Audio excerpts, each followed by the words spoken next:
tonight's session of the City of Delaware Planning Commission to order. Could the clerk please read the roll? Mr. Badger, Present. Mr. Halter, Here. Mr. Prawl, Here. Mr. Volnick, Here. Mayor Riggle, Vice Chairman Mansoris, Here. Chairman Simpson. Here.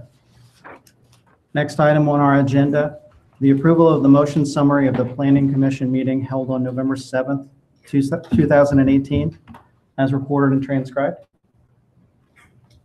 Make a motion to approve the summary of the Planning Commission held on November 7th, 2018, as recorded and transcribed. Motion by Mr. Halter, Second.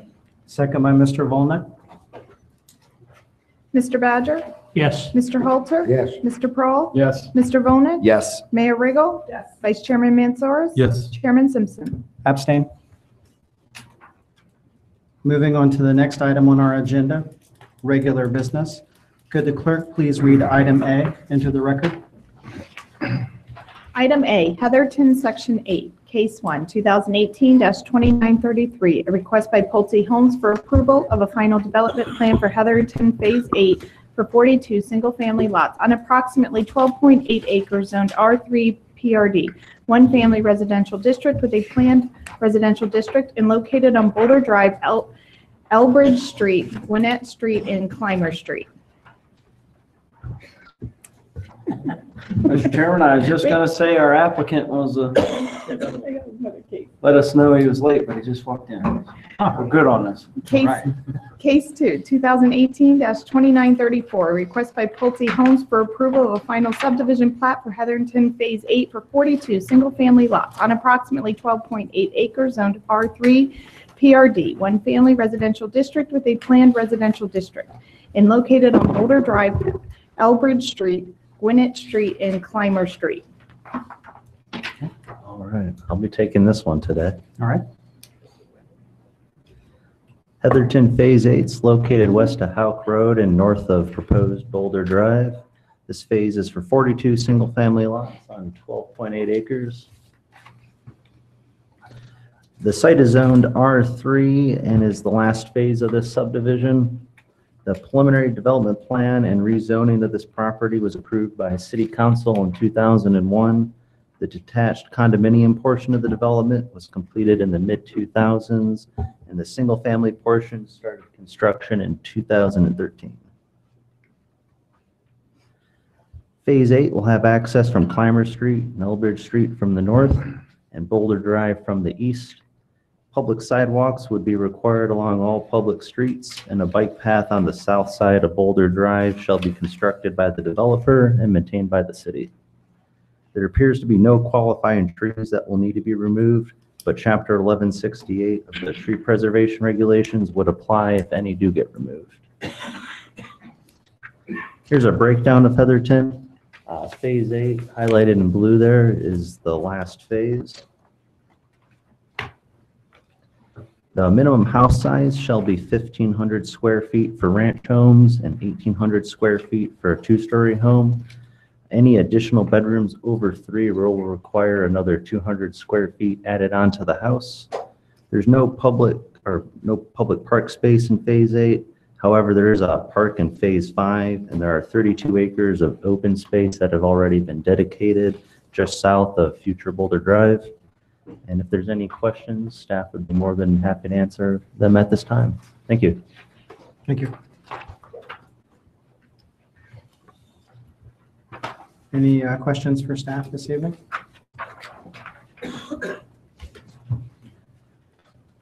All right, seeing none, I'll invite the applicant to come to the podium. You can just state your name and your address for the record. Absolutely. Good evening. Joel West with Pulte Homes, 475 Metro Place South, Suite 200, Dublin, Ohio, 43017. Whew. Sorry, still catching my breath. I'm glad you made it. I was driving. Yes. Yeah, is there anything you'd like to add to staff's presentation this evening? Nothing this evening. I think we're in complete agreement with all the staff recommendations. Okay. But I'd be happy to answer any questions if Okay. you have any. Mr. Chairman, members of the commission, just to note, this is the last phase of this subdivision. It didn't take long. Well, there was a little Great Recession. Well, I Break. mean, When they pick the horse back up. Yeah. Stalled things in. No, it hasn't in the last few years, that's for sure. Yep. And as a matter of fact, Heatherton 7, the current phase that was just developed, is just about out of lots. Oh, wow. So it went really fast. So we're looking at starting this project over the winter Mhm. so that it's paved in May because the demand is high.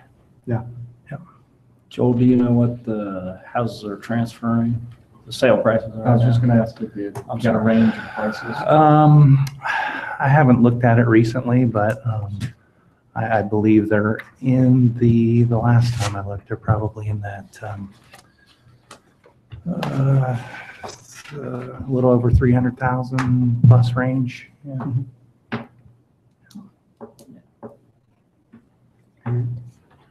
Any questions for the applicant? Thank you. All right, thank you. At this time, I'd like to invite any member of the public here to speak on this particular case this evening to please come forward.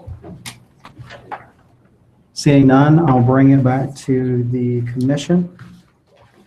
What is the wish of the commission? I'll make a motion to approve 2018-2933 final development plan with all staff recommendations. Motion by Mr. Prohl, Second? second by Mr. Badger. Mr. Badger? Yes. Mr. Halter? Yes. Mr. Prohl? Yes. Mr. Bonick? Yes. Mayor Riggle? Yes. Vice Chairman Mansoris? Yes. Chairman Simpson? Yes. I'll make a motion to approve 2018-2934 final subdivision plat with all staff recommendations. Second? Motion by Mr. Prohl with a second by Mr. Badger. Mr. Badger? Yes. Mr. Halter? Yes. Mr. Prohl? Yes. Mr. Bonick? Yes. Mayor Riggle? Yes. Vice Chairman Mansoris? Yes. Chairman Simpson? Yes. Thank you very much. Thank you. Next item under regular business, could the clerk please read item B into the record? Item B, Fahey Bank, Case 1, 2018-2923. A request by Fahey Bank Company for approval of a combined preliminary and final development plan for Fahey Bank on approximately 0.81 acres on property zone B3 Community Business District and located at 75 West William Street. Case 2, 2018-2924, a request by Fahey Bank Company for approval of a conditional use permit for Fahey Bank on approximately 0.81 acres on property zone B3 Community Business District and located at 75 West William Street. Thank you. As Lane indicated, this is on B3. It's actually two parcels. It's the existing funeral home and a parcel just to the west of that. The applicant is proposing to demolish the existing building and construct a new about 5,300 square foot bank that would have a 3-lane drive-through and a 31 space parking lot at this site. In November of last month, the Board of Zoning Appeals approved a front yard building setback variance along West William Street of 20 feet and Washington Street of 40 feet from the typical 50-foot setback. So it's going to be moved up forward. And the primary reason for that is there's a floodplain in the rear of this site. Essentially from where the existing building is today, south is in a 100-year floodplain. So they had to move it up front to get it out of the floodplain. From a zoning perspective, it would need combined preliminary and final development plan approval by Planning Commission and Council, and also conditional use approval per section 1150 of our floodplain regulations because they're constructed in the floodplain. The engineering department is currently reviewing the plans. This is the proposed site plan. There'd be 2 access points on Washington Street. The southernmost one would be full movement. The northernmost one would be right out only. There'd be 1 access point on William Street, just north of the drive-through. It would be right out only at that location. Again, this is the site plan. The building would be oriented to William Street, but the main entrance would be from Washington Street. There'd be a plaza in front of the main entrance and a raised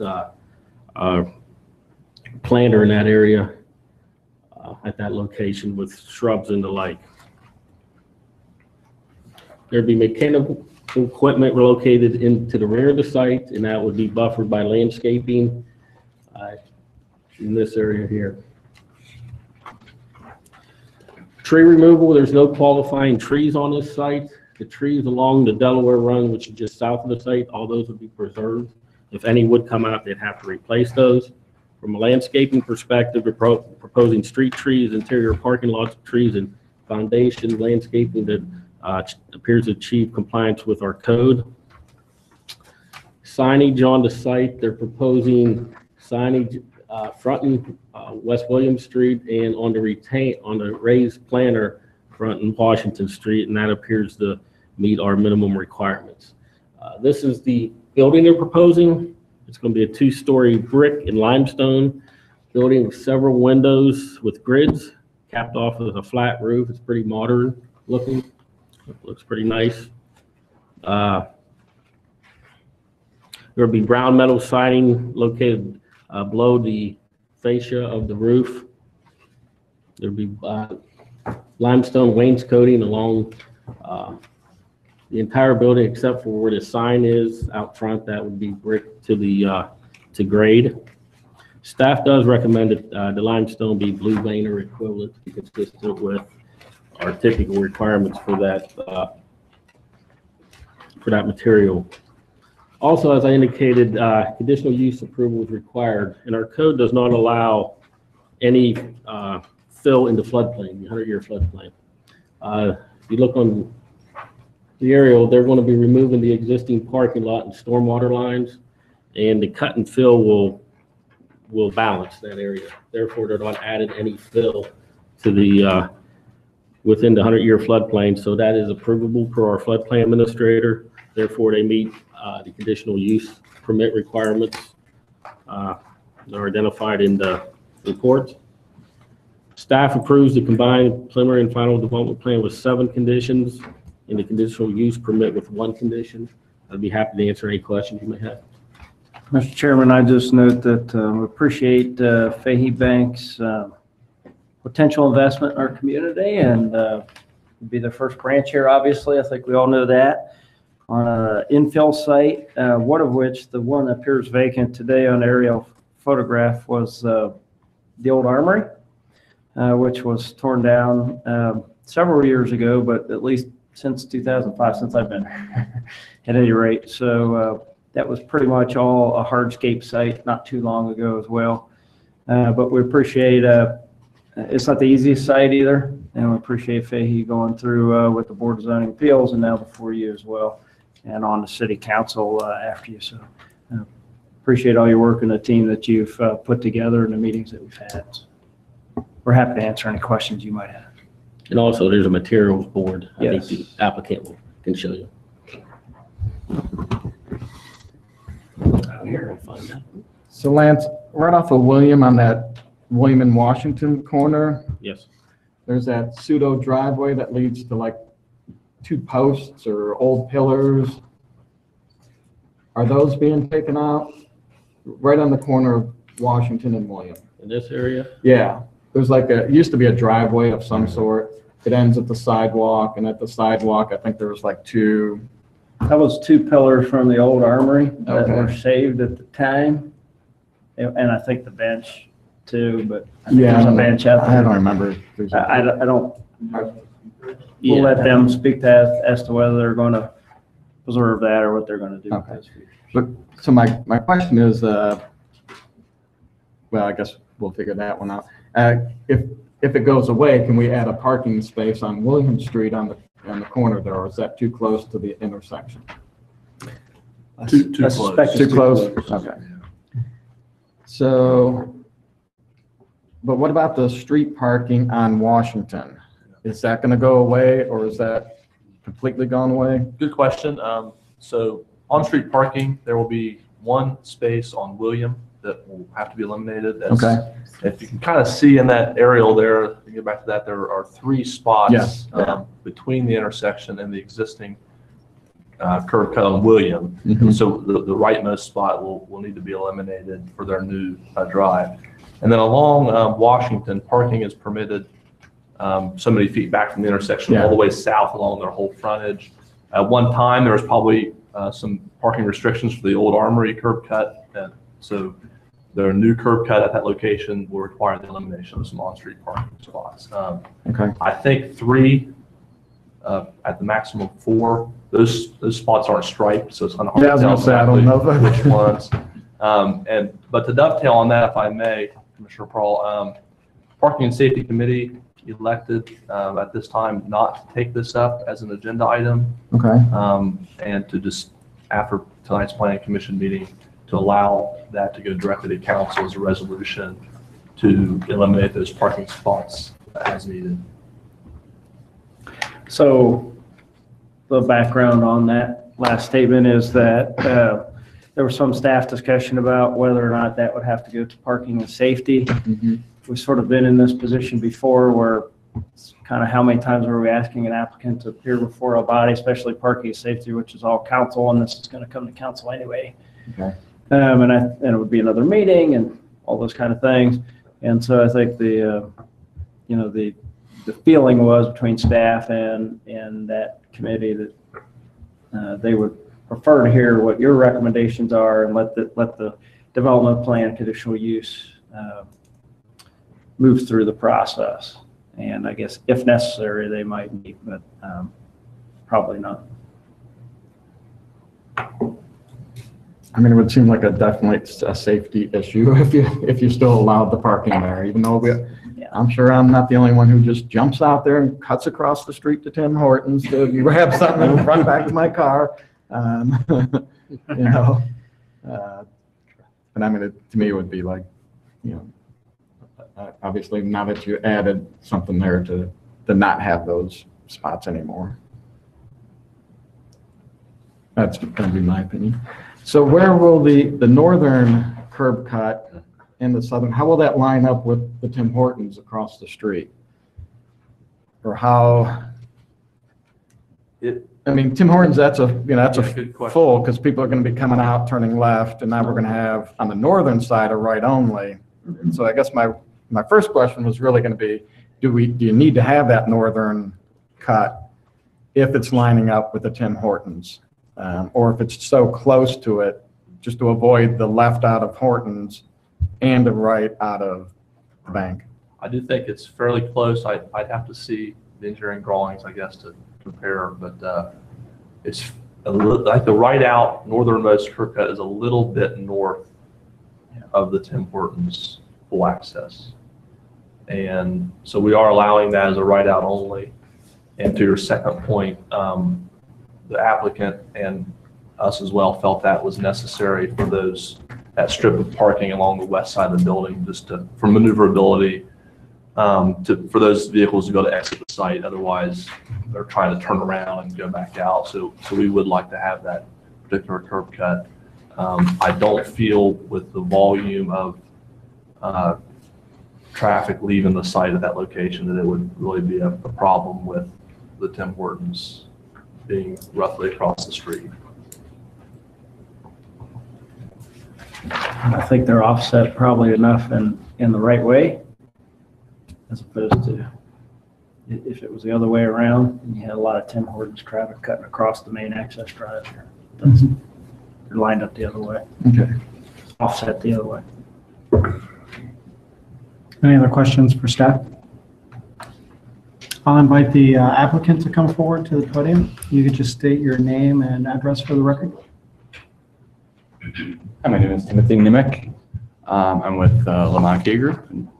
My address is 1824 East Van Beck Avenue, St. Francis, Wisconsin, 53235.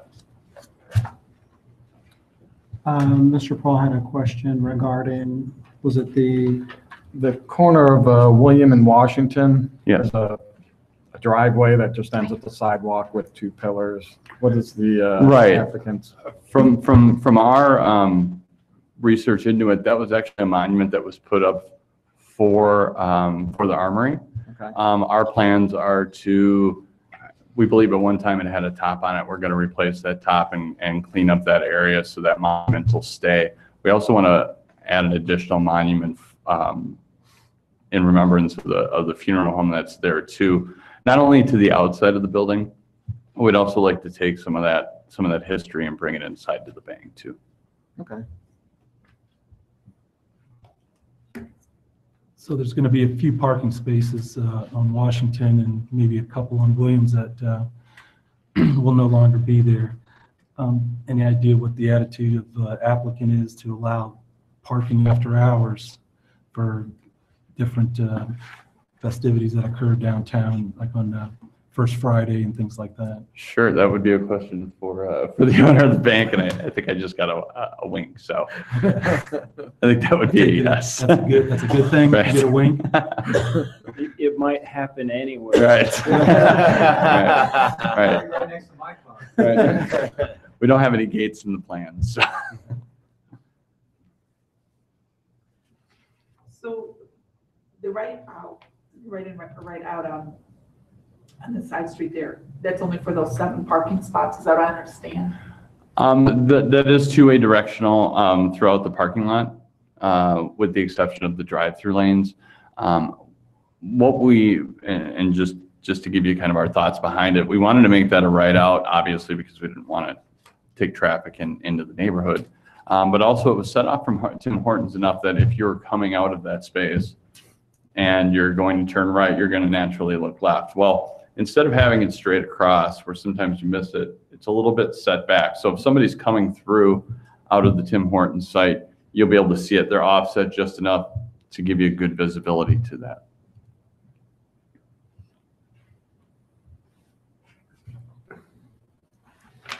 I guess my only other question is, since this isn't like a full circular, you have cars coming up into the drive-through. There's no parking on the front side of the building towards William. So if your customers had to come into the bank, the only way for them to do that would be to go out to Williams and do, a right on Franklin, a right on Spring, and right on Washington and back into the bank? Or is there any other pseudo parking past the drive-in area?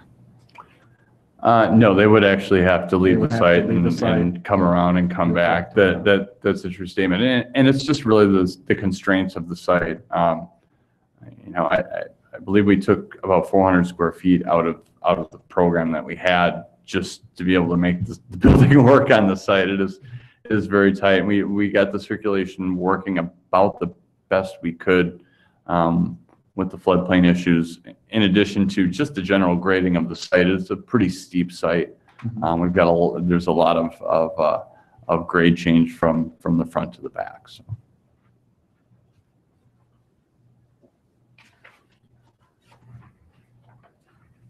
Are you good with all of the conditions on staff's report? Yeah, absolutely. Okay. Yeah, there wasn't anything that was that drastically changed too much of what we were doing. I think the one thing that we're still in discussions about is the requirement was to be able to take the fire truck all the way around the building and through the drive-through. We can make that requirement work. We just from the aspect of what a drive-through overhang is supposed to do. Obviously, you're trying to keep the elements off the cars as they're coming through, and the higher that you get, the more that you can get sideways rain down there. But we can make it work if we have to raise the drive-through to 14 feet. That's not a problem. So will one of the lanes in the drive-through be for ATM access, or will? Yes. The on the plan, the rightmost lane is bypass and ATM. ATM only. That's not an overhead kiosk. That's just ATM.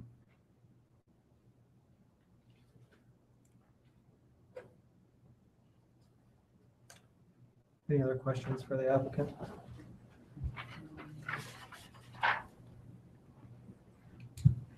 Thank you very much. Great, thank you. And I just want to thank the staff too. They've been really nice to work with, and I know this is a difficult site, and we appreciate the patience.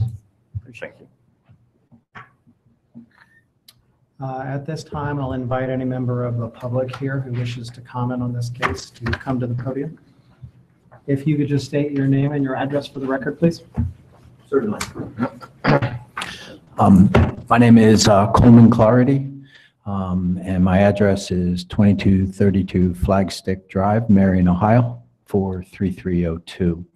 I am the Executive Vice President and Chief Operating Officer of Fahey Bank, which essentially makes me responsible for everything, including this project. And I just really wanted to thank everyone that's been involved with this, particularly Dave and the Planning Commission, who met with us several times and worked through some of the iterations, and it was very helpful to us, and we thank them sincerely for that. The bank has been in existence 153 years. Sometimes I feel like I've worked there all 153 years, but we're excited to come to Delaware. We actually have an office in Worthington, so it's a natural connect for us. We have a number of customers already in the Delaware area and have hired some individuals who are local from the Delaware area, and we're excited to be a part of the community, just as we are in Marion and just as we are in Worthington, and we're just chomping at the bit. So I just hope it doesn't snow too much this winter. So, and if you have any questions, I'd be more than happy to answer them. How many employees are you anticipating for the facility? We will actually have probably 8 or 9 employees here in the Delaware office, but we're also putting in a disaster relief site. So it'll be a backup to our computer system and a training facility. Having offices in Worthington and Marion, it's natural to bring all the employees there. So there'll be times there'll be 40 people in the building for maybe a training or some type of event. We also want the public to be able to utilize it, so we're definitely building it with that in mind too. Okay. Sure. What kind of time frame would you be looking at as far as, let's say, start of the project, first shovel in, through completion? Year? 12 months? Yeah, no, it's probably 9 to 10 months. Yeah. 7 if they could work a little faster. Well, it's dark at 5 o'clock. Right. I'm not really sure. So they make spotlights for. Yeah. Yeah, and literally, we do believe that the parking would be open for people. In fact, our hours we're going to try and mimic so that they can spend some time at the bank while they're down on First Fridays too. So it'll be, we want to be a part of the community, and we see that as a significant part of that.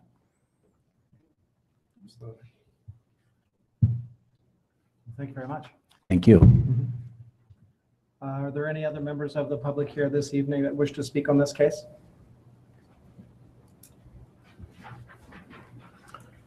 Good evening. I'm Clay Snyder, 275 West Fountain Avenue here in Delaware. As the former owner of the property for the past 25 years, our family would like to give their endorsement to the project as well and welcome Fahey to the community. They're an organization similar to our own, family-centered, multi-generational, and strong history, long history. As you can see by the proposed project, they're going to make a significant investment to the downtown and on the corner of William Street and Washington Street. I became aware of Fahey Bank when I lived in Marion back in the late 70s. They've always been community stewards, supportive of the Marion's activities, charities, and interests. And I'm confident that they'll be one and the same here in Delaware with their presence. And I urge your approval of their project as proposed. The current facility is difficult to maintain with the steps. It makes it obsolete for public use, to be frank, as we've experienced the last 25 years there. Certainly, although melancholy of its past, it was the right decision for our business, and I think it'll be a great addition to the downtown community as well. To answer your question about the pillars out front, they were on the front of the old armory. At the top, there were brick supports underneath them. At one time, we had a piece of sandstone from the armory as well as on top of it, but some people testing their strength dropped it on it and broke it, and it was never replaced, just to let you know that. So, thank you. Thank you. Are there any other members of the public here to comment on this case this evening? Seeing none, I'll bring it back to the commission. What's the wish of the commission? Make a motion, we approve 2018-2923 along with all staff's recommendations and conditions. Motion by Mr. Halter, Second. second by Mr. Volnick. Mr. Badger? Yes. Mr. Halter? Yes. Mr. Prahl? Yes. Mr. Volnick? Yes. Mayor Riggle? Yes. Vice Chairman Mansoris? Yes. Chairman Simpson? Yes. Make a motion, we approve 2018-2924 along with all staff's conditions and recommendations. Motion by Mr. Halter, Second. second by Mr. Volnick. Mr. Badger? Mr. Halter? Yes. Mr. Prahl? Yes. Mr. Volnick? Yes. Mayor Riggle? Yes. Vice Chairman Mansoris? Yes. Chairman Simpson? Yes, motion carries. Thank you. Welcome. Okay, moving on to the next item on our agenda this evening, item C. Could the clerk please read that into the record? Item C, Blue Sky Car Wash, Case 1, 2018-2936, a request by the Nutter Company LLC for approval of a conditional use permit for Blue Sky Car Wash on approximately 1.28 acres on properties of A1 PMU, Agricultural District with a planned mixed-use overlay district, and located on Lot 2 of the Coglins Crossing development. Case 2, 2018-2937, a request by the Nutter Company LLC for approval of a combined preliminary and final development plan for Blue Sky Car Wash on approximately 1.28 acres on property zoned A1 PMU, Agricultural District with a planned mixed-use overlay district, and located on Lot 2 of the Coglins Crossing development. Thank you. This is the Arrow Coffin Crossing 2 years ago. It doesn't look like this now. It actually done some development. This was the approved preliminary plan in 2016. North is to the right. The red star up in the top right is approximately where this outlot will be on the development. In September, they actually have constructed most of the utilities and put in this spine road and some mounding and the bike path. So their infrastructure is almost complete out there. This would be the first outlot that would be developed. In September of this year, they came forward with a concept plan for this that was generally supported by the commission. Now they want to do combined preliminary and final development plan for a 5,500 square foot car wash on the 1.2 acre site on lot 2 of the development. From a zoning perspective, obviously needs combined preliminary and final development plan. But a car wash in the development text was an accessory use to a principal use. If it was an accessory use, it was anything else, it would need conditional use permit approval. Since this was approved 2 years ago, the market has changed significantly, and now they're proposing a detached car wash not associated with the principal building, so it needs conditional use approval. I know it's confusing, but initially, we thought the car wash would be with a gas station or a grocery store or the like. So it's going to be individual by itself, and this will be the only car wash permitted with this entire development per the approved development text. Engineering is currently reviewing the engineering plans for the site. Access to the site, north is to the top of the site. Access will be one curb cut from the internal spine road, the main spine road. It would actually access this site and the site to the north. The developer needs to put agreement together that the outlot to the north would also use this curb cut. And also there would be internal access to the outlot to the south. And again, another easement agreement would need to be prepared by the developer to access the outlot to the south. You'd have outlots to the north and south of this development.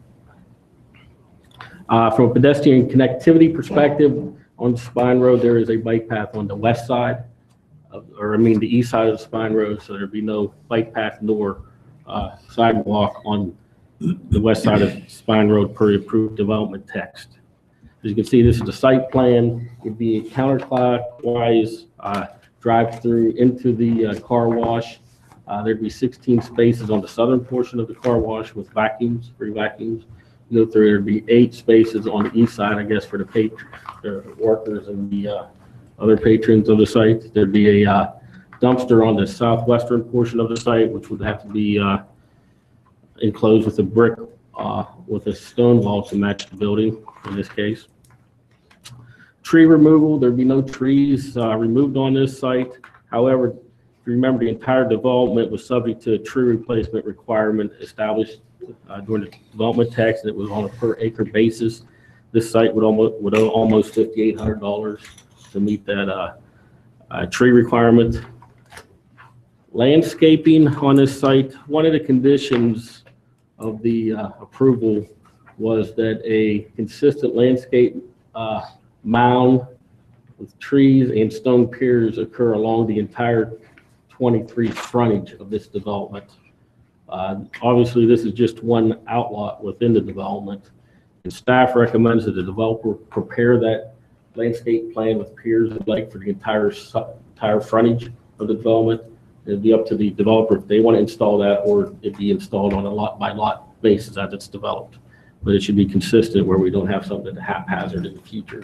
Just doesn't look right. At a minimum between the two roadway cuts, not necessarily the whole frontage. Ultimately, they're going to need it for the whole thing. So, The ultimate. right.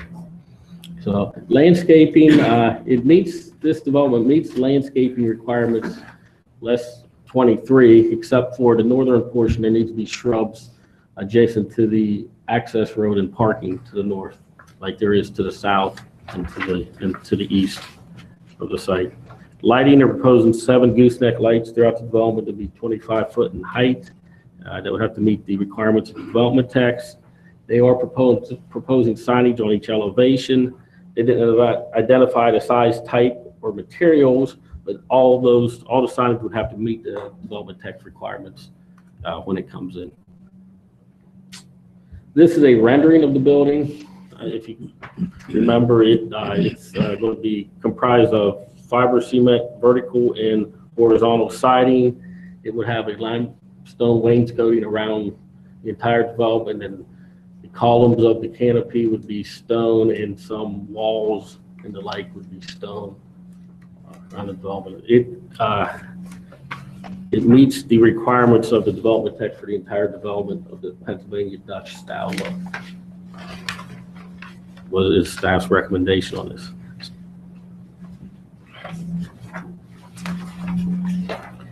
Again, it meets all the conditional use requirements of the development text. Staff recommends approval of the conditional use with 1 condition and the combined preliminary and final development plan with 13 conditions. I'd be happy to answer any questions you may have. Again, Mr. Chairman, I think this was a concept plan before you not too long ago, as was a concept for a change to one of the other sub areas. That's not being brought forward at this time. It will be, I anticipate, in the coming months brought before you, but it doesn't affect this lot and this development. This is in keeping with that concept plan that you saw that I think was generally well received by the commission. We've been spending some time working through the details, as you can tell, of the site itself. And we're appreciative of having eventually here the first tenant in this development, which, as Connie Kling would probably tell you, has taken much longer to get the infrastructure in than she had hoped or maybe even expected, but such is the nature of a big development on a tough site. But we appreciate the noters and their interest in the city of Delaware as well. So we're happy to answer any questions you might have.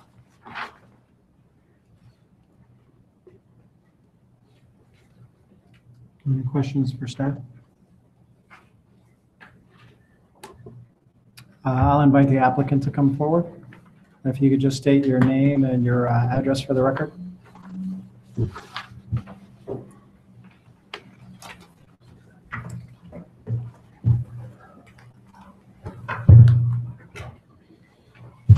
I'm Steve Martin. I'm an attorney, Manus Martin Pergrin, 50 North Sandusky Street, Delaware, Ohio. And Mr. Nutter, I'll let him give you his address.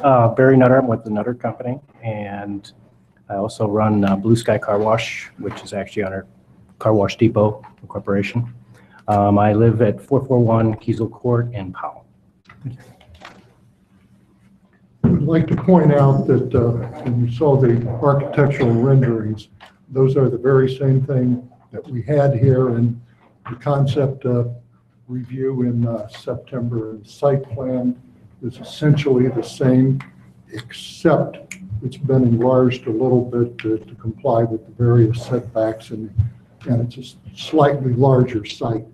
Obviously, we have no complaints about the staff's recommendation on the conditional use permit that we'd be the only car wash permitted in Cobbles Crossing.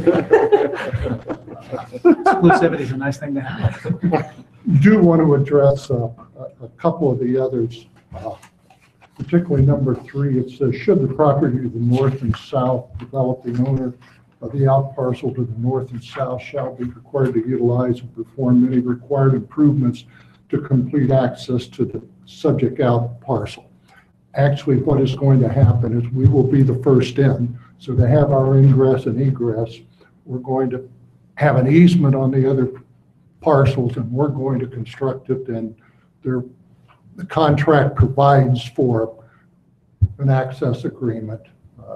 I mean, that was taken straight from the contract as to the common access. The contract provides for an access agreement, and we will be having discussions with the developer regarding requiring contribution for the drive that we install for the lots to the north and south.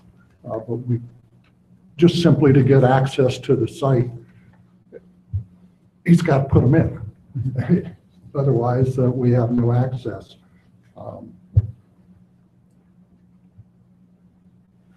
Really, that's all we have. I mean, the architectural and the site plan you've seen before. I mean, we can go through them, and if you want, but in the interest of time, let's not. I see the mayor shaking her head. Mary, do you have anything you want to add? No, other than we're looking forward to being a part of Delaware, hopefully.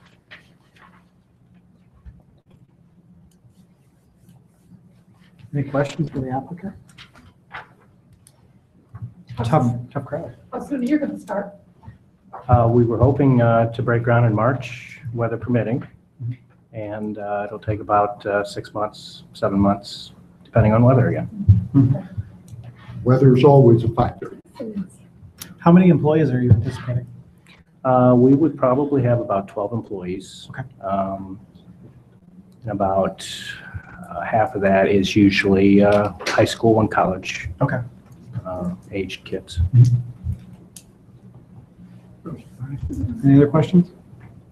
Did we talk about operating hours? What were the operating hours usually? Our operating hours are Monday through Friday, 8 to 8, and then Saturday, 9 to 8, and then Sundays, 10 to 6. Okay. We thank you and staff for the cooperation we received and the input at the concept site plan, because it made it much easier to come in with the combined preliminary and final. Yeah, we appreciate the work you put into it. Thank you. Thank you. Are there any members of the public here this evening that wish to comment on this particular case? If you could just state your name and your address for the record, please.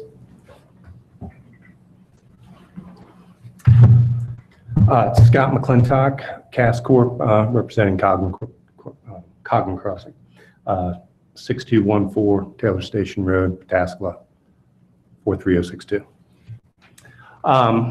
I think the comments that the applicant discussed with regards to the cross-access easements, each of our properties are going to have access throughout. We're working through the agreements with them. So consistent with what Blue Sky represented.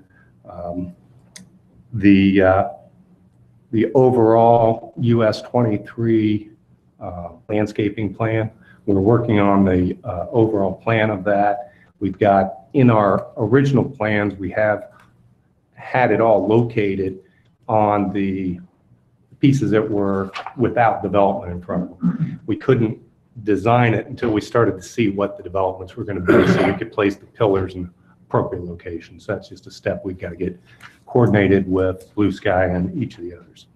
But I think we're excited to have Blue Sky here and get everything started. Are there any other members of the public here this evening that wish to speak on this case? Seeing none, I'll bring it back to the Planning Commission. What's the wish of the Planning Commission? Make a motion to approve 2018-2936 conditional use permit along with all staff's recommendations. Motion by Mr. Montsoros. Second. Second by Mr. Prohl.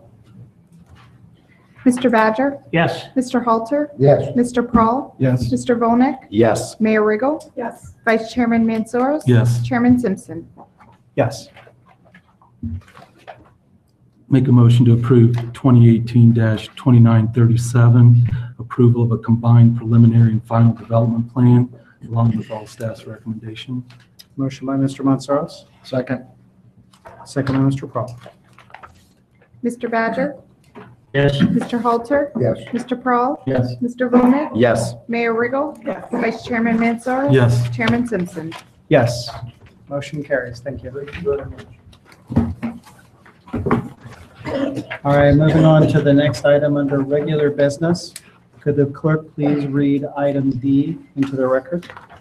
Item D, 2018-2916, a request by the Delaware County Fair Board for approval of a combined preliminary and final development plan for a Delaware County 4-H building located within the Delaware County Fairgrounds along Pennsylvania Avenue on property zoned R3, one family residential district.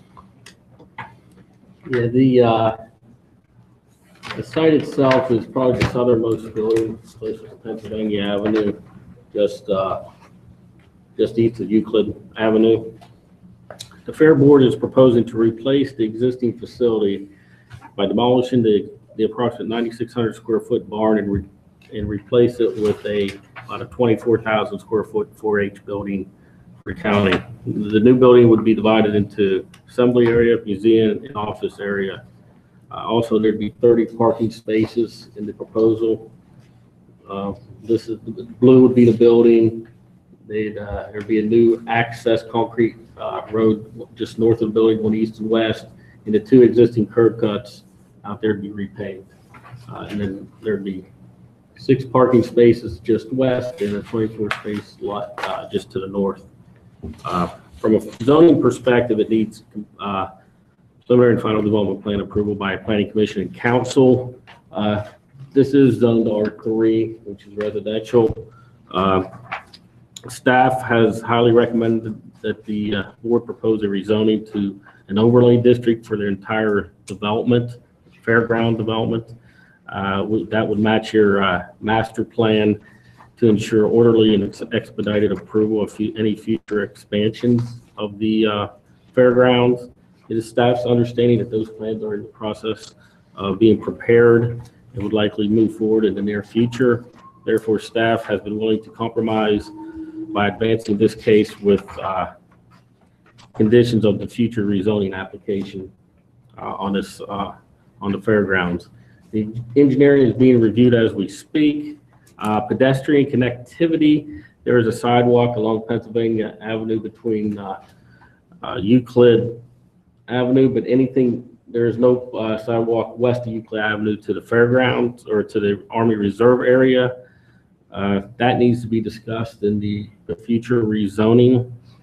Also, per a previous agreement from 2012, the Agricultural Society and the city agreed that they would grant certain easements for a bike path and utilities on the property. That needs to be completed per this approval.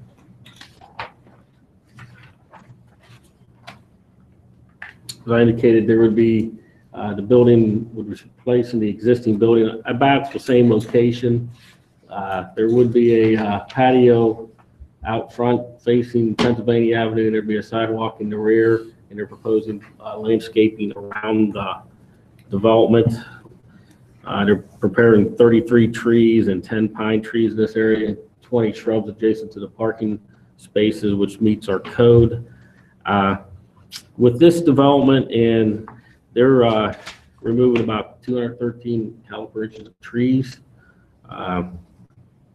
They're adding about 106 caliper inches of trees, so there's a net loss of 107 caliper inches. So additional trees would need to be planted, or they would need a payment in lieu to make up that difference, or that could be addressed potentially in rezoning.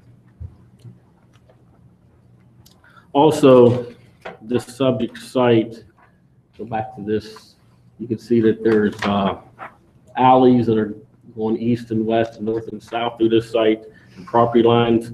Staff recommends that those alleys be vacated and the lots consolidated to clean up the site as we move forward.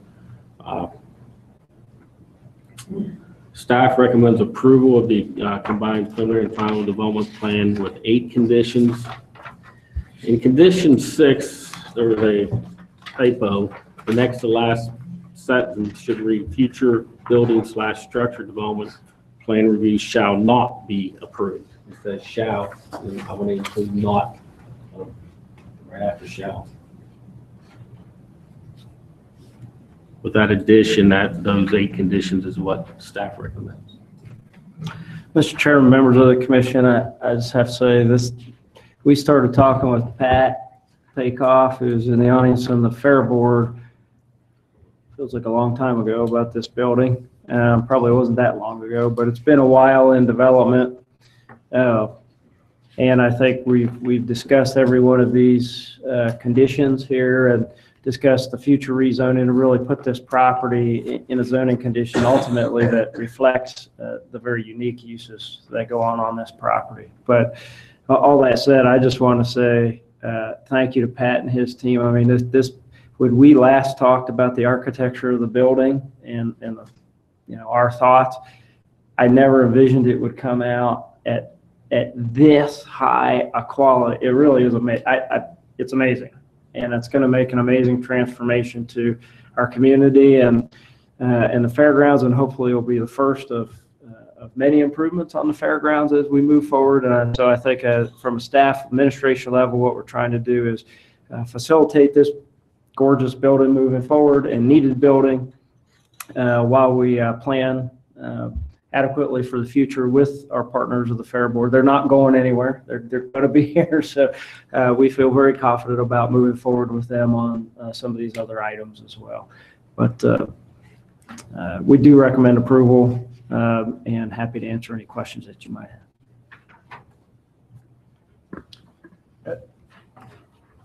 Can you just go back to the sidewalk portion of it? When would that be constructed?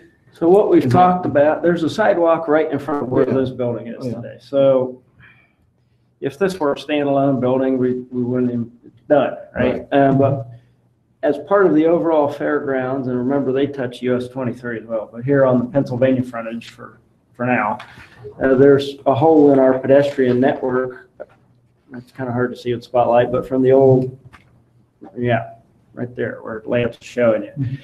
So our thought process was that during the upcoming rezoning, and we have a condition as to when that has to occur, at least be submitted by, within that, and thinking that this will probably be a planned district of some kind, we would need to deal with when that sidewalk gets constructed. There are some technicalities. The parcel line does appear to go to the middle of the road, for instance, and so the words about granting an easement or moving the right-of-way line back to probably where it should be and have the sidewalk inside the right-of-way. Those are things to be figured out, and I think we'll figure that out in that rezoning process with them. Our thought process was to treat this like we've treated many of the other planned development districts, and as they bring forward other major buildings, particularly on this kind of western side, that would trigger probably portions of that sidewalk to go in. There's sort of 2 natural breaks, or certainly could all be constructed at one time as an economy of scale. But that was our thought process going into what would be the rezoning, and we tie it in there in a specific way, so they know what they have to do and we know what the expectation would be. Okay.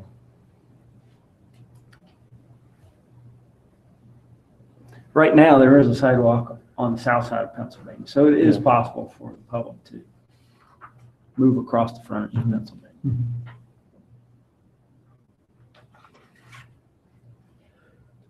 Questions for staff? Just a clarification on lighting. Why is there no lighting being submitted right at this time? Is that something for the I applicant? defer to the applicant. Okay. Yeah. Well, I'll invite the applicant to come up to the podium. If you could just state your name and address for the record.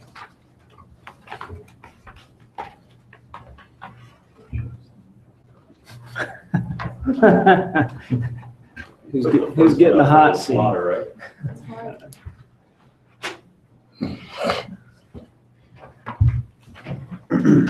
Good evening. I'm Tony Ironman. I'm a land planner and landscape architect, live at 1907 River Road, Delaware, Ohio, Post Office. And I'm working with the Fair Board on this, the expansion of the junior, or the replacement of the junior fair building. I think they found that I had 3 daughters who went to the junior fair building a number of years ago, and it was various stages of disrepair at the time. And I think Pat asked me to get involved because he knew that I felt that I should be able to do this for practically nothing because my 3 kids went through it. So, but no, seriously, I'm pleased to be here this evening. Scott, you want to introduce yourself? Yes, my name is Scott Harper with Harper Architectural Studio. I live at 4103 Avis Road in New Albany, Ohio, 43054. And I've been fortunate enough to work with them on the first phase of the design of this building. And to answer the first question with regard to lighting, all of the lighting that we would have at this point would, or as we develop the plans for the project, would be incorporated in the building. And since we have the porch that actually wraps completely around the building, it would be basically can lights that would be down lighting around the building. And then we would rely on the site lighting that is already existing at the fairgrounds. And in doing that, it minimizes any impact on the neighbors in Pennsylvania and elsewhere. Just briefly, we've been working, I think Pat and I were trying to find when we last met with the staff as a group, and I think the best we could find is last February. Wow. It's been we haven't aged a bit, but we're pleased to be here. We agree that Scott and his team have done a pretty phenomenal job with the building. We're pleased to be here with this, and it's quite an upgrade, and it's certainly a feather in the cap of the fair, of the Pennsylvania community, Pennsylvania Avenue community, as well as the entire city. It's in the county as well. It's really a sharp-looking building. In response to the staff recommendations, we generally concur with everything that the staff has listed, but we do have a couple items, and I'll just go through for the sake of having them numbered. I'll just go through them very quickly. Item 1, the applicant needs to obtain engineering approvals, and I don't think I need to read the whole paragraph. We agree. I know Kyle Weber on our team is our engineer. He's been working with your staff, and we agree with that. Building appurtenances, coping downspout shall be painted to match the adjacent building color. We agree. The applicant shall submit all building elevations along with material, and that's no problem. Item 4, and then with the item 6 and item 7, we're asking just a little bit of latitude, but I'll come back to those. Item 5, street trees damaged during construction will replace. We agree. Item 8, we agree with, as well as, in fact, we're working on the alley vacation as we speak, so we'll have that taken care of. Item 4, 6, and 7, we're just asking for a little bit of latitude on specifically the $10,700 to replace the trees that will be removed. We have to remove a couple trees, partly because it's the only place we can get storm detention and meet requirements for that. There are a couple that are too close to the building. 2 were removed without anyone here being involved, and we apologize for those and we'll make it right. As we go through the zoning process for the overall master plan for the new fairgrounds, and they've asked me to be involved and work with them on finishing that to bring to you for approval. I can tell you, having spoken many times with the Fair Board about it, they intend on introducing a number of trees throughout the fair, lining the alley, I don't want to call them alleys, the streets or the drives through the entire fairgrounds. As a landscape architect, I can tell you the value of those trees is going to far exceed the $10,000 that we've impacted this site with. So in that light, we're asking for that to be pushed to illustrate that as we go into the next project, we're going to pick up more trees to install through the fairground site. And that'll continue through the entire fairgrounds property. Second is the extension of the sidewalk from Euclid over to the Army Reserve property. We also asked that to be delayed, and we have other projects in the zoning and the master plan of properties west of here, the show barns and auction barn in that area that will, in the riding rink, that will be more associated with that sidewalk area. And we're asking for that to be delayed. And lastly, the easements for the utilities and the bike path. We agree, there's an agreement with the Fair Board and the city. We agree with the document. We're not fighting the document at all. But as the zoning plan comes in and the comprehensive plan for the whole area comes in, putting an easement for a bike path might seem a little bit premature. I'd rather that be aligned in the zoning and the comprehensive plan for the entire fairgrounds, and it would respond to all the issues that the city brings, as well as all the proposals that the Fair Board brings, and making sure that the utility easements and the bike easement, or I call it bike easement, but it's really a pedestrian and bikeway easement, will meet all the needs and issues that are as they're resolved to the zoning for the overall site. Am I missing anything else?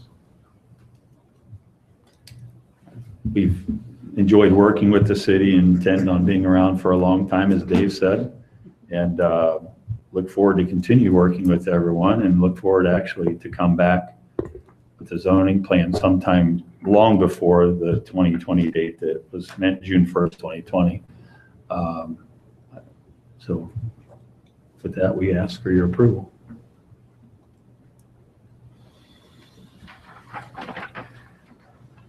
Couple comments on the request with respect to the recommendations. With respect to number 4, I think that was our intent, and we have a number of ors in there. And I think we could be formal and add one more or accounted for in the planned rezoning. Staff would be fine with that. How long are we talking about for this planned rezoning and the master plan to be completed? That's my question. So the date we have in there is by June 1st, 2020, so about a year and a half. But in reality, we've talked about trying to do that earlier, and that leads me to another point with respect to item 7. I'm comfortable with 6. I don't see how 6 doesn't address what Tony was talking about, so I think that one's okay from my perspective, even accounting for what he was asking for. Item 7, however, my marching orders and the administration's perspective would be to tie that to the certificate of occupancy for this building. I think this building is going to take a while to finish engineering and start construction and build. So there's a number of months we have here where we could get the rezoning going, probably. We've given them a long time, but I think we'd all kind of like to get this going and wrapped up and deal with these issues. So in terms of number 7, I would encourage that we get the rezoning going as fast as possible and figure these open items out as fast as possible. But our position right now, staff would be that would be tied to a certificate of occupancy. So you're saying that number 4, you did say either pay the money or replace the trees or put in more trees, right? Before occupancy. No, occupancy, the comments with respect to occupancy I just made were item 7. No, I'm talking about number 4. So number 4, I would simply add one more or clause. It says, or plant additional trees or combination of both, or account for in the planned rezoning, which I think is consistent with what they're requesting. So the trees would not have to be planted before the occupancy, is that correct? Correct. Not the balance. There's a balance. Yeah, I understand that. And What one I'm of the saying things- is there going to be a timeline on that? I think if you approve this with condition 6 as written, there is a timeline on it. And that's why I feel And the condition 6 is 2020? to submit the rezoning by then. Again, what we've always discussed is probably to do that in 2019. I mean, they're nodding their heads yes. They have to finish their plan. I think the plan is not quite finished yet, but it's close. It's close. And number 7, as far as a bike trail and that stuff goes. 7 is just an open item from a number of years ago, as you could see. Yeah, I by the know. I agreement. was here when it happened. Yeah. Okay. So there was an agreement with low head dams and easements and all kinds of things. And so our position would, that part of that agreement required the granting of an easement for bike paths, and there was an exhibit that showed. But what I see a problem with the bike pass is that Another way they'll to have do to it. be shut down during the fair. There may have to be some operational considerations as well.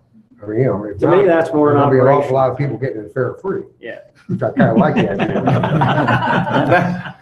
So right now, doesn't make any difference because there is no bike path there. But there's long been planned a path, and now there's a path that's been dubbed the Bro Path, which is an acronym basically for kind of from Hills Miller Road area all the way down through the Pennsylvania Avenue area and connecting those neighborhoods. And this is obviously a big part of that plan. So the only change we'd have to make there, if I understand you right, is on number 4. We would have to add in, shall pay the $10,000 to replace the trees removed, which we already have now, or plant additional trees, or a combination of both. Don't we already cover that? I think the one or we're missing is or accounted for in the planned rezoning. Or So that gives them the option to. where would you want to stick that in at? In one of the ors, at the front, in the middle, doesn't matter, in that or Or a chain. combination of both, or accounted for? In the planned rezoning. And I use the word accounted because Plan there's an area rezoning. in the northwest portion of their site, which is heavily treed, which is, we've talked about putting permanent tree preservation easement on there, and we'll have to do a much bigger count of trees potentially removed and trees potentially preserved if we follow that model that has been approved many, many times with city council and that we would anticipate in this rezoning. So there's more work to be done. We've only just counted the trees here by this building at this point. Right. And we also haven't given them any credit for any additional trees. They plan on planting quite a lot of trees. We don't have that plan yet. Will that have to be done by a motion? I don't think so because it's staff recommendation. So how about I just tell you on the record that I'll just add that to our recommendation in that OR chain as noted in the record. I'm happy to have you do it formally as well, but maybe that's just an easier way to do it. Easy. I will say to Pat and the members of the team here that, in speaking with the manager, one thing we'd like to do with respect to the bike path is just get out there as soon as it's cold, but it's actually a good time to walk sites now and probably get out there as a city and fair board team and just walk the site, have Ted Miller, our Parks and Natural Resources Director, who's our subject matter expert on all things bike path, go with us. and just trying to see the lay of the land and see if we can't come to some resolution, or at least a game plan for resolution on that item as well. So we get ahead. The tendency is going to be, if this all gets approved by council, that you'll run off and start construction and be excited by that and have to deal with those things. And we'll get, a week before, hey, we'd like a temporary certificate of occupancy. And we'll go back and say, well, how's a bike path easement come? So we'd rather have that conversation early and see how we can work through that quickly as well, especially because there's a pre-existing agreement on it as well. Pat, I'm sensitive, from my perspective, personal perspective, sensitive to the nature of how Fair Week in particular works, security concerns that you brought up, but I think there's a way to work through this and still provide pedestrian connectivity that will help the fair and the fairgrounds as well. People could bike to, the fair. So, that's just a comment. I don't know, I personally, I like the bike trails, don't get me wrong. But I just see one going across the fair could be a bit of a headache for the fair board, okay? Every time they have to shut the thing down. They have they have different events going on there where they charge to get in, such as the Sunday yard sale, whatever you want to call it, okay?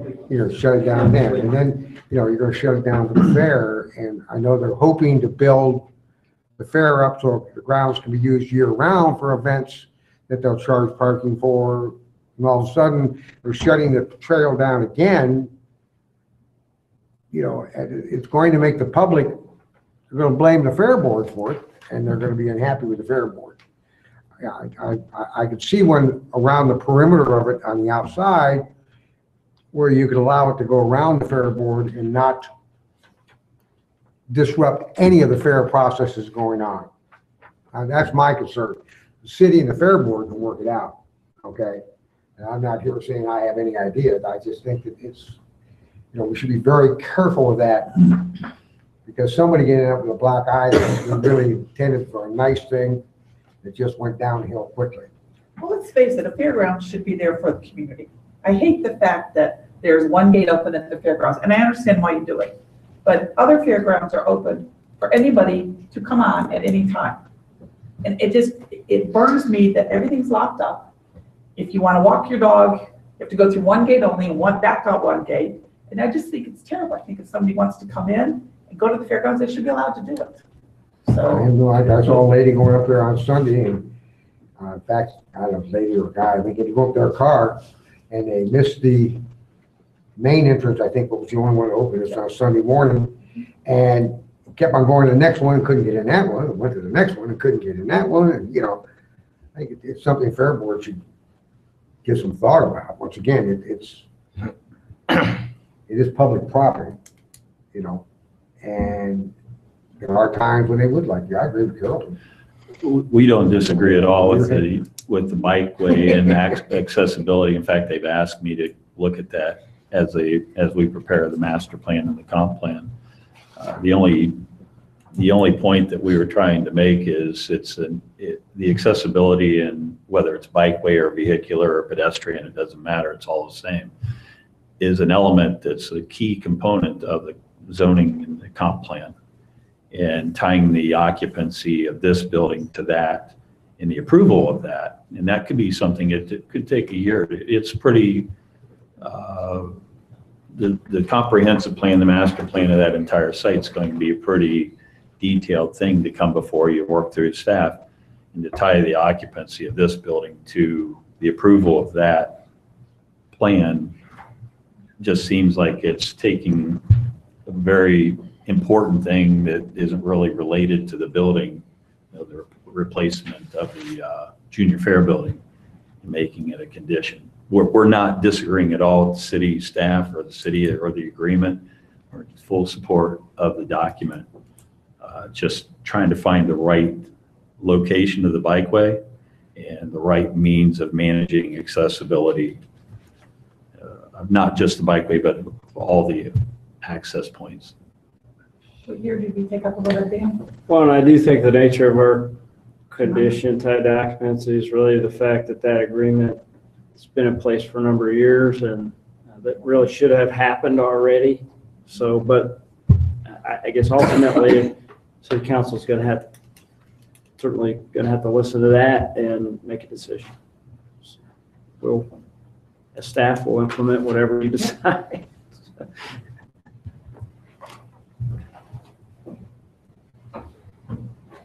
You got 16 months. Right, I mean, that's. What's the timetable of the construction of this building? Just, I'm not sure, I just don't know. We're in some uncharted waters Yeah. with the higher advice codes, prevailing wage things, so. The mayor could tell you as good as anyone. For fairgrounds and ag society to be doing what we're doing is really unprecedented. No one has attempted to do what we're doing on the dollar, dollars and cents. I would like to be under construction. We have to put our qualifications for architect out, have to approve that, have the building drawn. But we would like to be under construction by early spring. And push really hard. how long do you think it, I mean, it's a big building. It's a big building, and there's some labor issues right now. There's some To say the pricing least. issues right now. Yeah. We're gonna have to get our bids in on this building, see where they come in. It's gonna be, we far exceeded our budget on this building. And we're hoping that the revenue stream keeps up with what our vision is. This building would be the most expensive building built on the fairgrounds of all the buildings, but it would also lend its hand to heating, air conditioning, full service building, would be available 12 months out of the year for a lot of different events for the city. Actually, we look at this building as also an economic driver for the city. This building will exceed, I think Jerry Warner gave me some calculations, Mr. Harper, well over 500 people that it will seat. So you look at the events that we can have, maybe bringing some events into that building that may be held outside of the county right now, that are, or maybe just into the Polaris area to do that kind of seating. We look at this building as going to be a far-reaching effects for an economic driver for everyone here. With that being said, we have to see what it's going to cost us. We have some good cost estimates on the building, and I think I have the board talked into a lot better budget than what we were anticipating in the beginning. But the building got a lot bigger. By the time everyone wanted something that's really like 5 buildings put into one.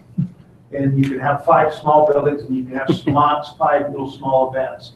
We decided to put it all in one building, so you can section off the building, but open it up and have a big event, which was going to set us apart from other buildings at fairgrounds and around the county.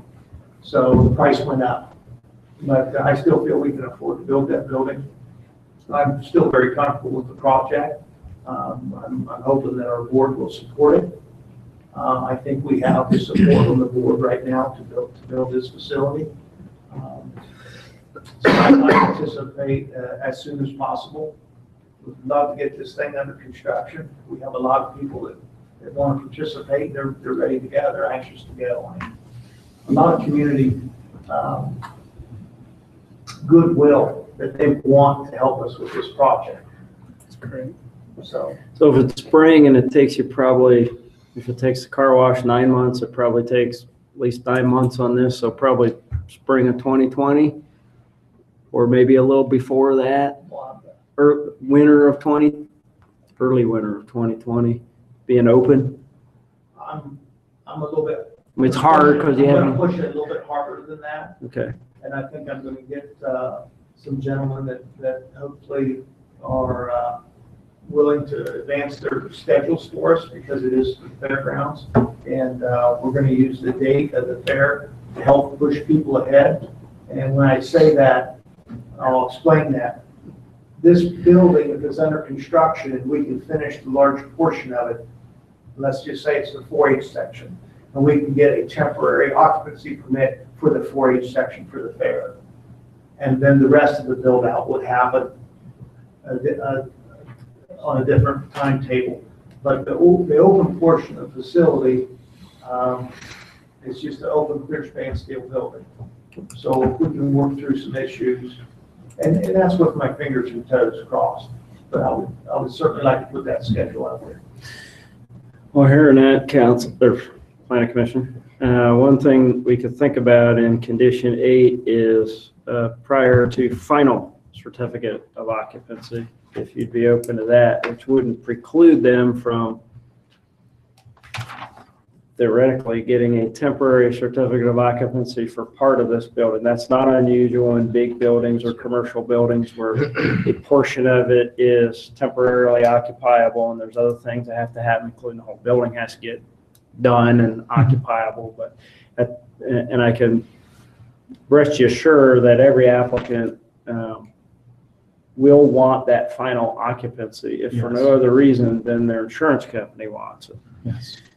So that is usually the driver, even if everyone else kind of forgets about it. But that would be an option that maybe is a compromise to this, but still achieves compliance with at least my mission directive here tonight with that condition. Could I get your name and address for the record, please? Yes, my name is Pat Pakoff, 2779 Peachy Low Road, Lewis Center, Ohio. Thank you. Are you picking up on the recording now? Mm-hmm. Okay. Because it's all being recorded and not the microphone. Now, I've seen temporary certificates of occupancy a lot in construction, and they're generally only good for a certain period of time before you have to renew, correct? It's like that's correct. 60 to 90 days. Usually 6 months, I think. 6 But yeah, months. there's a time. So they have to keep coming back and renewing, but everything stays open from a permit standpoint. So Right. it makes We're not done with them. Yeah, it makes it particularly challenging to move forward. That's correct. Yeah, until you final that out. I'm comfortable with that. That's just me.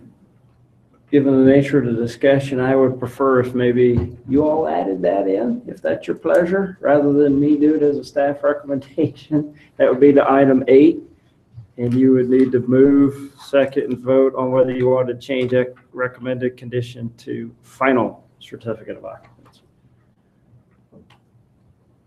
You can see how it comes out. I'm comfortable with it.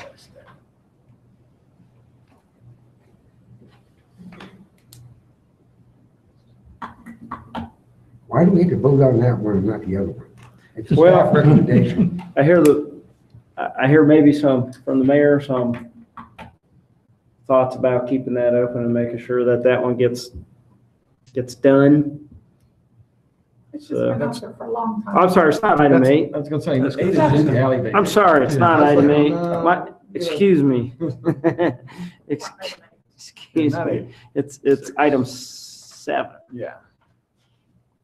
Sorry. Item 7. Okay. To final. Thank you, if we so choose.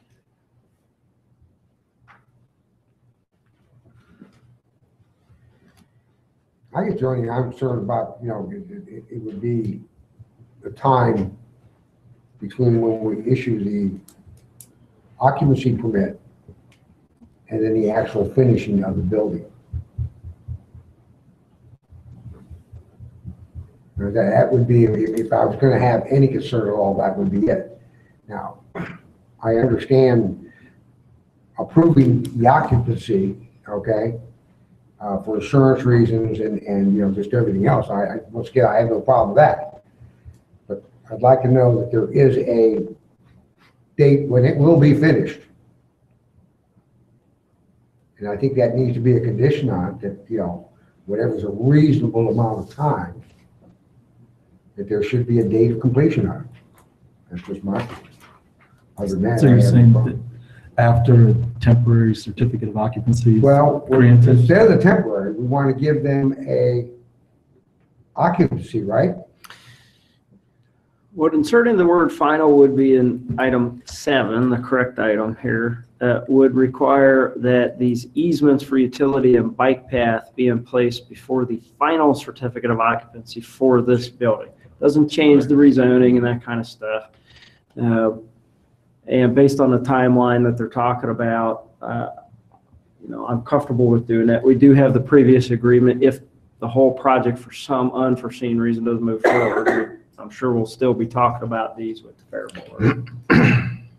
So I think while finals can lag from temporary a little bit, Chairman Simpson's right. I mean, it can be 6 or 8 months later. However, I have never seen a development that has not come back for that final. And typically, even in ownership that may not want to do that, their insurance company simply requires it. Well, they're going to have to grant us easement for utilities. This is sort of pre-existing stuff. That's what the nature of that agreement was. I'm Again, trying to that was- find out That what- was in your packet. What is if on 7 it says that they're going to have to give us, shall grant the city certain easements for utilities and for a bike path. They don't have to build it. Correct. They're not going to pay to build it. Correct. Okay, we got to build it. Correct. Okay? On the fairground property prior to the certificate approval, the 4H barn, occupancy approval for the 4H barn structure proposed herein. Is there a big difficulty? I mean, they say they'll grant us the easement. That easement could move. It doesn't have to be right where it's at. I think what Tony was talking about is just having some more time to determine where the bike path easements might be, and also tie it to the overall rezoning. My marching orders here tonight are to tie it to the certificate of occupancy, but hearing what Pat said, that they're probably looking to have a portion of the building occupied, but not all of it, sort of occupy in stages. I think, a solution to that might be to simply require that those bike path easements happen before the final certificate of occupancy. And that gives us something we can administer too and enforce.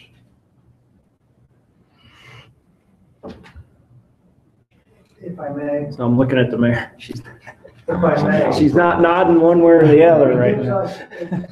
I'm totally confused. I want to make sure I understand what Dave's saying first before I get something else in there to confuse me even more. I'm old, so they have to give me a chance. So we grant them occupancy, but it's not the final occupancy. Correct. Is that correct? Temporary occupancy. So that's temporary. And then we will grant them the final when the building is done. Correct. And the rest of this 2010 agreement is done. And the rest of the 2010 rezoning stuff and condition 6 has to happen regardless. That has to happen regardless. Before we give them complete occupancy. Occupancy is not tied to the rezoning. There's a date certain tied to the rezoning. Well, it was. I understand it's not going to be. No, I'm sorry. I think I confused things with the item. It's item 7 we're talking about. All that has to do with is the easements. Doesn't have a thing to do with Correct. the zoning agreement or. No, I understand that. Correct. No, I completely understand that. That's correct.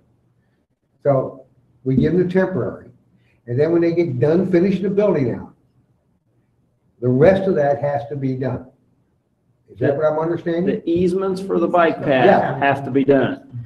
The rezoning has to be done by, at least submitted by June 1, Yeah, 2020. but number 7, all it says is that the agricultural society shall grant the city certain easements of utilities for a bike path on the fairgrounds prior to certificate and for utilities. That's all it says.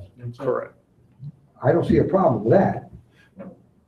As long as we have a date of completion. It's hard to get a date of completion for. I don't say within a month. Well, I mean, A just year, 2 years? for construction that they haven't even bid it yet, so. Their master plan, the roads are gonna move, things are gonna move inside. Yeah. So they don't wanna tell us, put it here, and then there'll be a road there. So they need the master plan done before they can do the bike path. We also need to see the. The bike least path amount- can be added anytime. All we say is they're going to grant us the room for a bike path. Well, that was agreed back in 2010. Yeah, Now well, we're in 2018, and we still don't have any easements. well, Because everything has changed. No one's pushed it. But that's okay, I Well, can live with we that. won't go that far, but. I'm more concerned about the utilities at this point. If I may. So this is the way I understand it. If I have a temporary occupancy permit for September for the 4-H. The rezoning and the master plan is going to be lagging behind that for the final. So we need to extend this beyond, we can have it for the temporary occupancy, knowing that it's coming right down the path, and Mr. Eflin has said city staff is going to help us with the planning process of putting in the bike path and figuring that out. If I had a temporary occupancy in September, because we're not going to have the plan completely done by September of 19. So it's going to be maybe a little bit behind. And you won't have the whole building done. And we won't have that done. So it actually goes in with the planning of the rest of the fairgrounds to figure out where we're going to put that bike path. So we're off a few months during construction and bike path to actually nail it down as to where it's going to go. Okay, so we give them temporary occupancy for the part that's built. When they finish the rest out, then we're going to give them occupancy for the whole building. Correct. That's what we call fine. And that's when this other stuff is supposed to kick in. What is the problem with that kicking in when we give them the complete occupancy? You just said it'll be done by then. So why do we have to change it?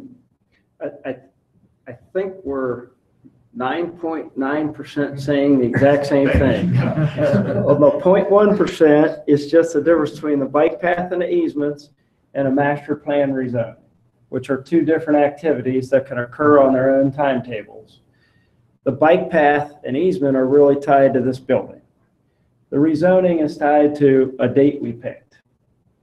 So in terms of item 7, easements and bike path tied to this building, I would just tie it to final certificate of occupancy rather than the first or a temporary or something. Just tie it to final. And that assures us it definitely will get done when the building's done, on whatever timetable that is. Which could be before the rezoning, probably will be. Could be after, end up being about the same time. Probably will, if I had to guess today, probably will end up being about on the same time frame, if not the building going just a bit ahead of that rezone. So what Mr. Eflin is saying, he's pushing us to finish the master plan and come in for a reset. I'm concerned about finishing the master plan. Exactly. And easements, all that stuff. get I'm concerned before I about get to that. this I have no contract, date so- on that. That's right. I have no date. It'll be done by, forget when the building's complete, but when will the master plan, and the easements, and that stuff, when do you people think it can be done by? That's no later than June 1st. Is that June 2020? That's submitted. Yeah. Submitted. Has to be submitted. So in our process, a couple months after that, it'll hit council and Okay, so that's what I'm saying. The master plan stuff won't be done by June 1st, 2020, more than likely.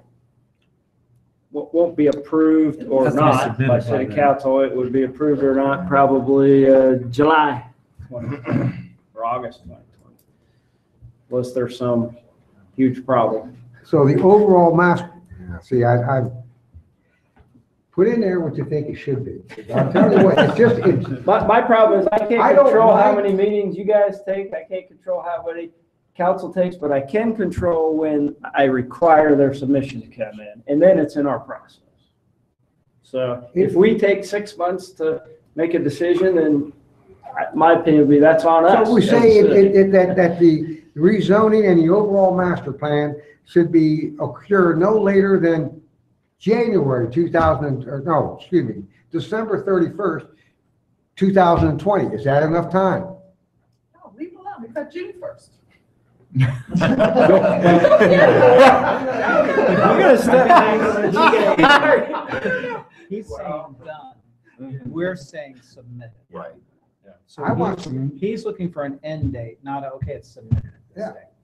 I think that's what he's stumping for. Yeah, it's the finish date. Yeah, it's an I actual. think that's more discussion for you all to have.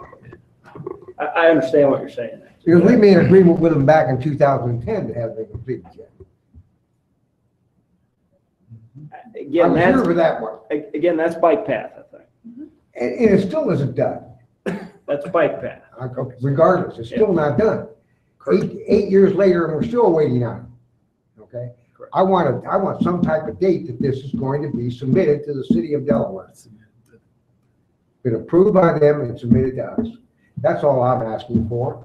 So that 8 years from now, when they want to do something else, we're staring at some other group, I won't be here by then, some other group's going to be staring at it and saying, well, we agreed in 2010 and then 2018, and this is 2026, and we're still waiting. But if they tie it to the final occupancy, they're gonna have their final occupancy way before 8 years from now. Yeah, they're going to have it before we get that, and so it gets put in the back burner there, believe me. No, they'll have to have it, or they won't have insurance. Well, they'll have to have it by 2020. I think just regardless of conditions, how this comes out, we all understand it's on the front burner, just so you know. If I may, we have a big board, as you all know, but we also have to deal with the county commissioners because a lot of this is not fair board-owned land. It's owned by the county commissioners. So once we do this design, we have to take it to the county commissioners and get their blessing to actually grant the easement. It's not from the fair board itself. Only part of it is. And that depends on the route in which we discover that it's the best for everyone. I understand that. I have no problem with that. I was here in 2010, and there were agreements made in 2010 that have not been completed. That bothers me. I don't want to see it happen again. That's what I'm concerned about. I don't want the board here many years down the road be right back with the same thing again because it never got done. That's why it's now tied to something. If it is tied to something, then that's great. As long as that date is what it's tied to. David said, no, we may have to extend that date. Not the date, the final occupancy. The final occupancy. And you can't tie a date certain to that because you don't know what's going to happen. Then they can't have total occupancy of the building. They can have the temporary on one part of the building. You got it. We have in here already. That's what we're going to add the word final. Just leave it right there. That's total occupancy. We're grading a temporary occupancy. Exactly. As long as you add the word final before certificate, item 7. That's what we're going to add. That's what I've been do trying that. to say all along. I agree with you. Okay? That's what I've been trying to find out, what we're talking about here.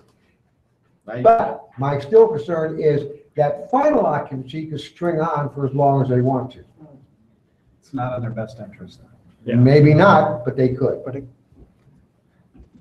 If I could chime in a bit, typically, I don't think building departments will let you perpetually do that. They require you to get a final occupancy at some point.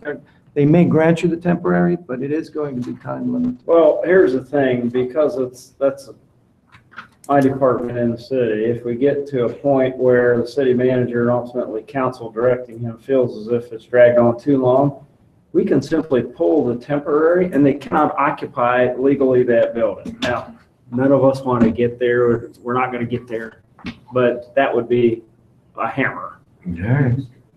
I can go with that. I got no problem with that. I have a question. Why is just a portion of the building green, the roof green, and the rest of it not when all of the other buildings are tops are green? Good question. We really wanted to change it up a bit. We felt that the lower roof, if it was all one particular color, if it was all green, it would be very overpowering, actually, especially along Pennsylvania. So we wanted to go with the Galvalume on the lower roof and then accent and highlight the center section. You don't like the green, David? I love the green. Oh, okay. You want more green? I want more green. How about the green on the canopy down below? To add some, I don't know. I like the green roofs. It makes it look like a fair.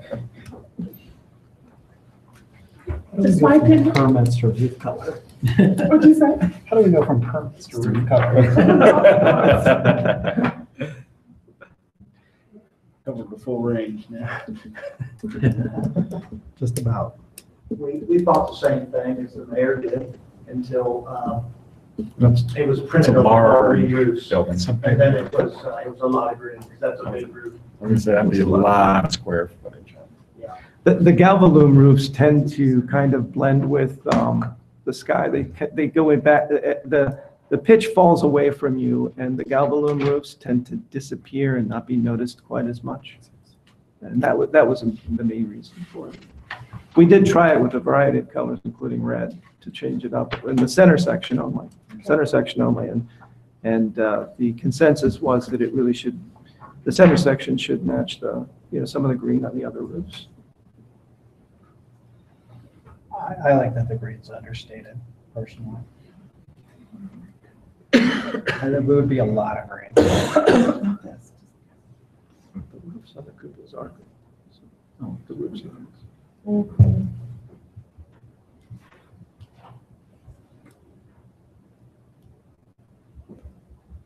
So do we need to make a motion for, to address that? Yeah, we still understand. We need to make a motion. Okay.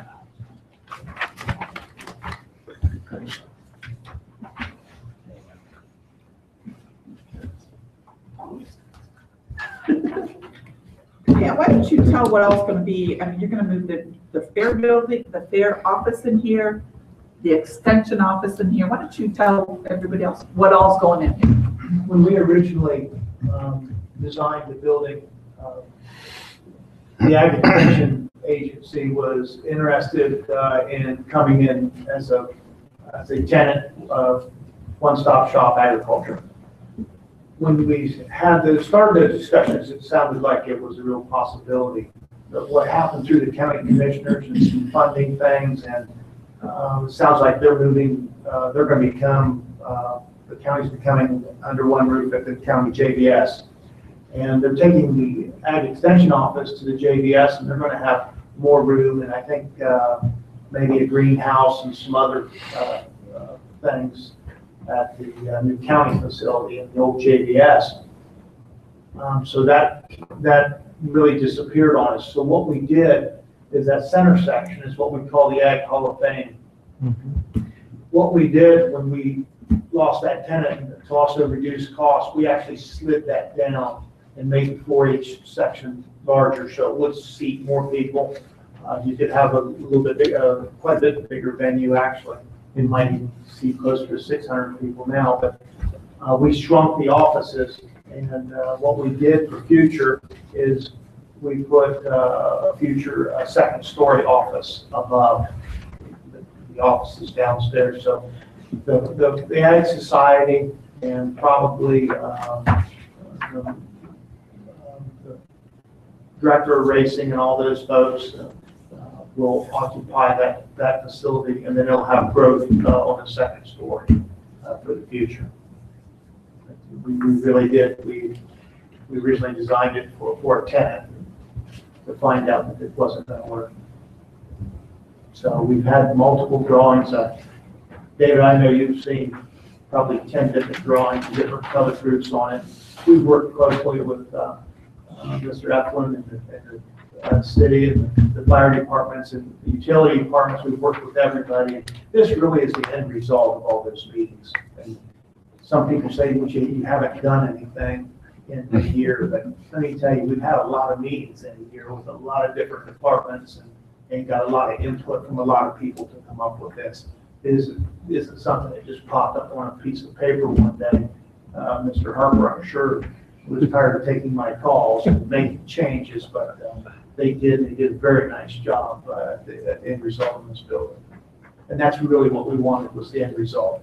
It wasn't, the mayor's heard this before, we weren't in a speed contest because we just wanted to do something that was right, that was going to stay here for 150 years, and that there was a lot of thought that went into it before we just threw up a building and to say we did it quick. So that's where we are today.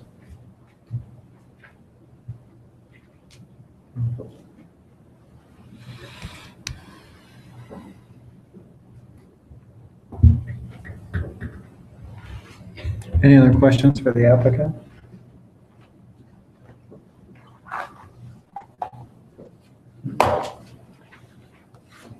Okay. Thank you. Thank you. Are there any members of the public here this evening that want to speak on this particular case? Okay. So we had some discussion about item number 7 and some potential amendments that Mr. Eflin recommended that we formalize. I would just ask the commission what's their wish in regards to item number 7. I'll move to amend item number 7 to include the words "the final" prior to the word "certificate." Motion by Mr. Badger, Second. second by Mr. Volnick. Mr. Badger? Yes. Mr. Halter? Yes. Mr. Prahl? Yes. Mr. Volnick? Yes. Mayor Riggle?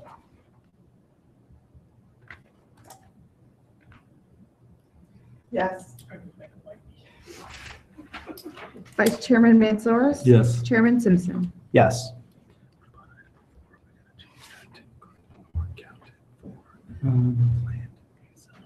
We talked about item 4, and I think David said he was comfortable handling that. Is that, David, is number 4 the one you said you were comfortable? Correct. Item handling? 4 is the one I amended. Okay, on the staff level. Correct.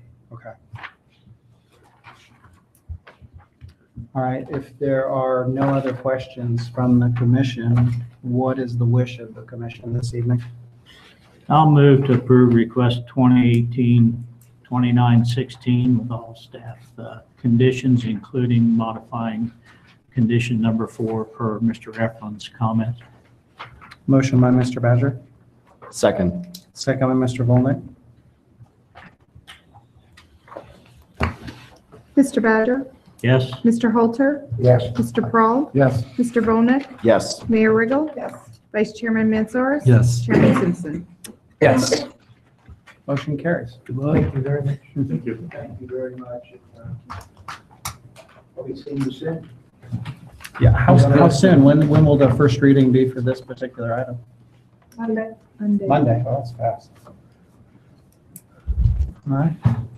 Excellent. Thank you guys very much, and good luck with the project. All right, moving on to the next item on tonight's agenda, the planning director's report. What say you, David? No more item number. Just want to wish everybody, first of all, happy holidays and happy new year.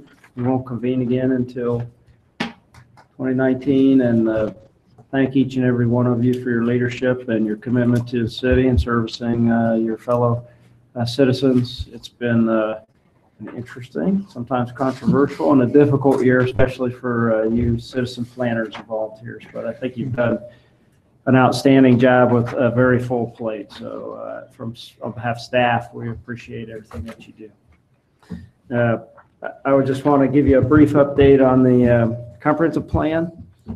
We do continue to move along in that. We had a good meeting last month where we basically talked, I think, for 2 straight hours at the steering committee, but it was a meeting about a lot of base data that we've been developing. And of course, continue to encourage every one of you to hit the website, project website, DelawareTogether.net. We put information up there, and if you want even additional information above and beyond that, just let me know, and we can certainly make that available to all of you as a planning commission. There's a lot of background data yet to go. We do have a steering committee meeting on December 13th. That'll be our 4th one, and this one really will involve some homework for the committee in terms of developing what we call land use typologies a little bit. This is what can or should single-family homes kind of look like, what can or should multifamily kind of look like, office, institutional, et cetera, in our changing environment and looking towards the future. And then this will be an interactive session, so we won't be just talking to you or at you for 2 hours. You'll be doing a lot of work before and together in small groups again to try to then determine on those typologies where might they be appropriate or where might they not be appropriate within the city once we can just determine the typologies themselves. And that will help us lead us into some recommendations on goals and objectives, very specific ones, I think, in terms of the land use component of the plan in particular, and allow us to think a little bit more broadly than maybe some of the cases that come before us on a case-by-case basis, or even our built environment as it exists today, although that's certainly a condition that in many cases we want to support. In other cases, we might want to see some transition, some change. It's more about what does that look like? How does it feel? How is it designed? A lot of things that we talk about here, that design often matters more than some of the things we talk about. Density or those kinds of things that we're kind of get lost in numbers, but the design really does matter.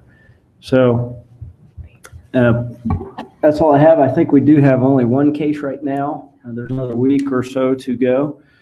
Coming up in our January meeting. Our January meeting is moved to January 16th, so that's the third Wednesday of the month. I'm happy to answer any questions you might have, but that's all I have.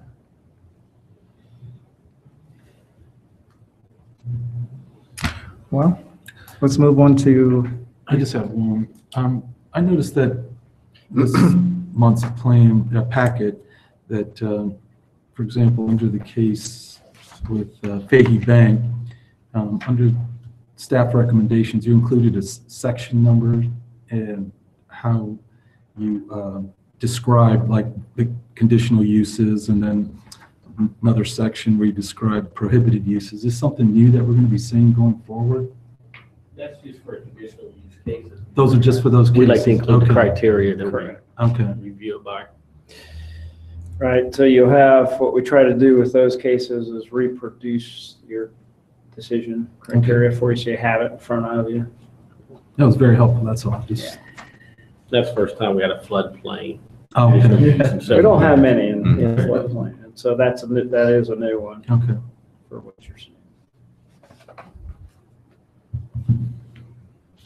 Commission member comments and discussion. Mr. Prohl? Nothing.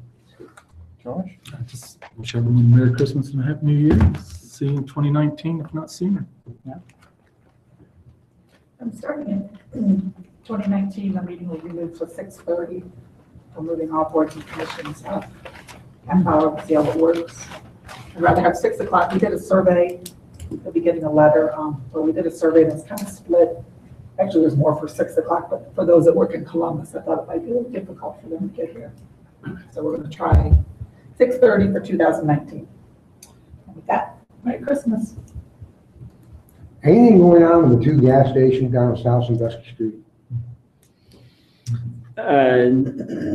No to the new construction that came forward and was approved by you, but I think they're kind of still working on the one, they own the one on the North 23 as well. Yeah. They're still working on that. So we're still hopeful that that one comes forward on South Sandusky and can be redeveloped. Haven't heard from them though, so don't know the reasons. And then on the old Clark Station, for lack of a better term, we continue to work on some code enforcement items on that, and hopefully, if things go right, perhaps do some demolition of the building and some of the stuff above ground. That case is ongoing. All right. Woman is your old, I'm on that one. That site's complicated. That's it for me. Happy holidays. Just thank you. I guess I'll be the last one, right? Thanks everybody for a great year, especially staff. You guys, again, knocked this stuff out of the park. It feels like we got the easy end of the bargain sometimes, even if it's till 11 sometimes. But Merry Christmas, Happy Holidays, and thanks for making our town such a great town to live in. Love it, guys. Thank you. Thank you. Yeah, and I guess I'll just kind of build off of that. I think it's been a great year for both my fellow commission members and for staff. I think it's probably been one of the most challenging years since I've been on the planning commission, and I think 2010 was the first year, if I'm not mistaken. But it's been an interesting year. Look forward to an interesting year next year, and thanks for all that you guys do. It's been a fun year.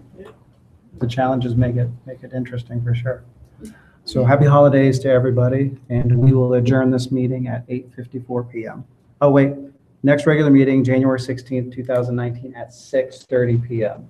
And we are adjourned at still 8:54.